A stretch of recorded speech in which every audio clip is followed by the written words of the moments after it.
Acetic acid होता है, दूध लैक्टोबैसिल क्या होता है, पोटेशियम नाइट्रेट का फॉर्मूला तो होता है ना 2 लगाना 3 लगाना, तो उनको बैलेंस करना। तो ट्रॉफी रथ है, ट्रॉफी से क्या होता है, तो पहला आता है हमारा र से जो कुमाऊं परिषद के 6 सम्मेलन हुए थे वो सारे। So hello everyone, welcome back to my YouTube channel. बड़ों को नमस्ते और छोटों को प्यार। तो आज है हमारे कॉलेज की छुट्टी और आज है डॉक्टर भीमराव अंबेडकर जी की जयंती, इस वजह से आज सरकारी छुट्टी है। तो मैंने सोचा क्यों ना आज पढ़ाई किया जाए, क्योंकि इतने दिन से हमारे इंटरनल डेजिटेशन ये बहुत ड्रामा हो रखा है और अभी हमारा वाइवा भी है। तो कॉलेज और पढ़ाई को कंटिन्यू करना बहुत मुश्किल है और आजकल 75% अटेंडेंस का और ड्रामा चल रहा है। अगर आप लोग कॉलेज आते होंगे तो आप लोगों को पता होगा कि 75% अटेंडेंस चाहिए कॉलेज तब कंटिन्यू, नहीं तो आपको पेपर में नहीं बैठने दिया जाएगा। तो इस वजह से हमें रोज़ कॉलेज जाना पड़ रहा है। 2 बजे हमारी क्लासेस ख़त्म होती है, घर आओ फिर बहुत थक जाते हैं। तो आज मैंने फिज़िक्स को ख़त्म किया और मैंने फिज़िक्स को मतलब जो मोस्ट इम्पोर्टेंट क्वेश्चन थे ना उसको पढ़ा।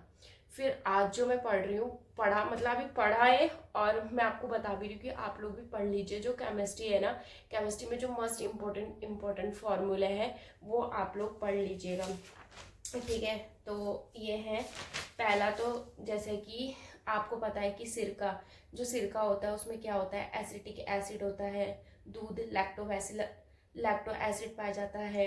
फिर उसके बाद चींटी में कौन सा, चींटी के डंक में कौन सा पाया जाता है, तो फॉर्मिक एसिड।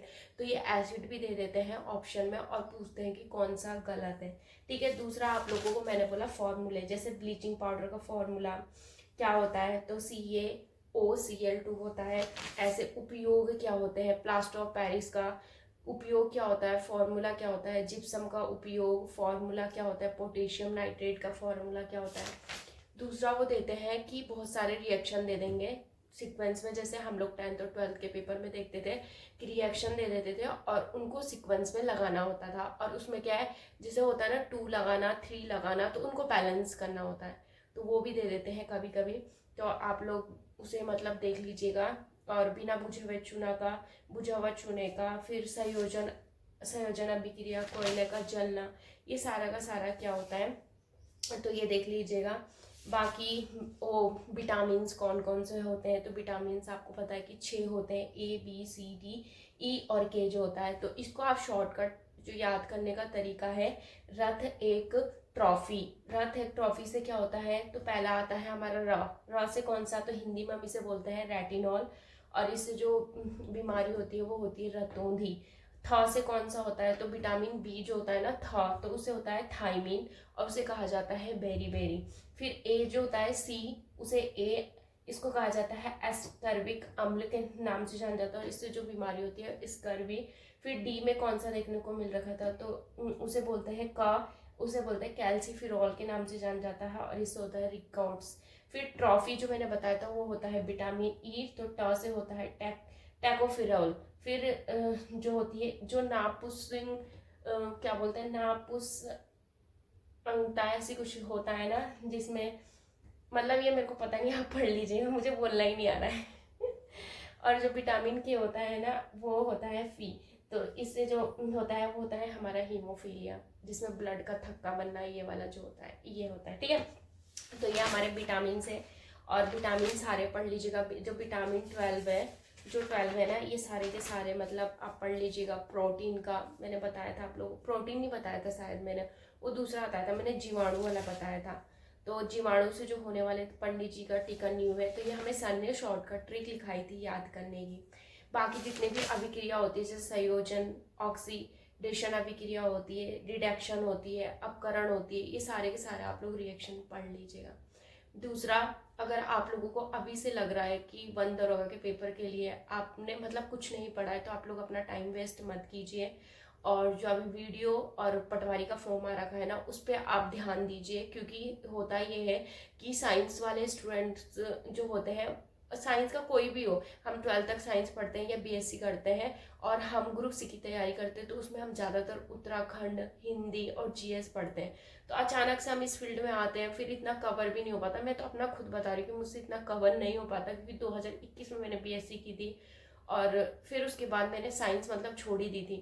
तब से मैं उत्तराखंड ही पढ़ रही थी और उत्तराखंड जीएस हिंदी यही सब चीज़ें पढ़ रही थी। और बीच में मतलब मैं जॉब भी कर रही थी ना, तो 2022 के बाद ही मैंने स्टार्ट किया था पढ़ना। तो नहीं हो पाता है साइंस भी और वो भी, तो मैंने कंटिन्यू कर दिया है उत्तराखंड पढ़ना, क्योंकि मैंने भी उसका फॉर्म भरना है। तो मेरे जितने भी मतलब सर ने नोट्स बना रखे थे ना, तो मैंने अपने नोट्स को फिर से मतलब पेज 1-2 करके ऐसे करके रिवीजन करना शुरू कर दिया। तो मैंने इसमें आज कुमाऊं परिषद पढ़े, जो कुमाऊं परिषद के 6 सम्मेलन हुए थे वो सारे के सारे मैंने पढ़े, और कैसे उसका जो विलीन हो गया था ना, मतलब समाप्त हो गया था, तो वो भी मैंने पढ़ा। तो इसमें आप जितने भी हैं वो पढ़ लीजिएगा। और परिसीमन, उत्तराखंड में परिसीमन कितनी बार हुआ है, क्योंकि उत्तराखंड का फेवरेट क्वेश्चन है परिसीमन से। वो क्वेश्चन बनाते बनाते हैं, जो 2008 में हुआ था और दूसरा 2011 में हुआ था ना, तो वो दोनों के दोनों ही, सॉरी 2001 में हुआ था और दूसरा 2008 में हुआ था ना, वो दोनों के दोनों क्वेश्चन बार बार मतलब रिपीट होते रहते हैं।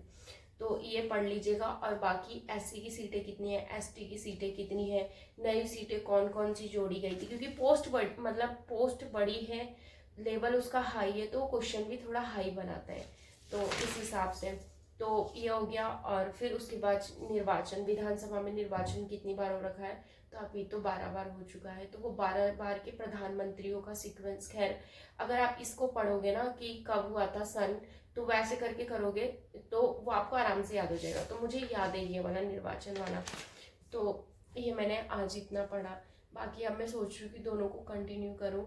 और आप में से किसी का कमेंट भी आया था मुझे कि क्या बोलते हैं 20 अप्रैल को वन दरोगा का पेपर है या नहीं है। तो वन दरोगा का पेपर 20 अप्रैल को ही है। अभी जब तक नोटिफिकेशन नहीं आता तब तक हम कुछ बोल नहीं सकते हैं। जब नोटिफिकेशन निकल जाएगा तभी हम मानेंगे कि नहीं है या है। तो अभी आप आराम से पढ़ाई कीजिए और पढ़ाई पे फोकस कीजिए, क्योंकि टाइम आजकल इतनी जल्दी जल्दी निकल रहा है ना, हमें खुद ही समझ नहीं आ रहा है, पता नहीं क्या हो रहा है। और कॉलेज पढ़ाई ये सब एक साथ कंटिन्यू करना बहुत ज़्यादा मुश्किल है। तो वीडियो कैसी लगी कमेंट करके ज़रूर बताइएगा। Thank you for watching.